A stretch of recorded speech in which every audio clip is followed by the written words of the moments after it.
Të vizitoja kishën e Shën Pietrit në zemër të Rigës ishte një nga të përvojat që më lam bresa të veçanta. Derisa ngjitesha në kullën e saj, e cila arrin mbi 123 metra lartësi, ndjeva se po ngjitesha jo vetëm mbi qytet, por edhe brenda historisë këtij qyteti.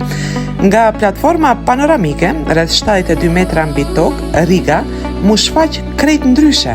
Përpara meje shtrieshin qatit e qytetit të vjetër, horizonti që zgjatej drejt gjirit të Rigës.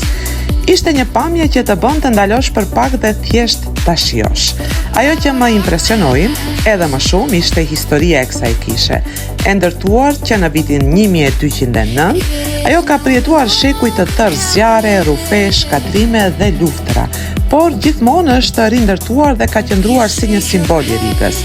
Duke qëndruar aty lart, me erën dhe qytetin përpara syve, e kuptova se nuk po shikoja thjesht një panoram të bukur, por po shikoja historinë e Rigës nga një këndvështrim krejt tjetër.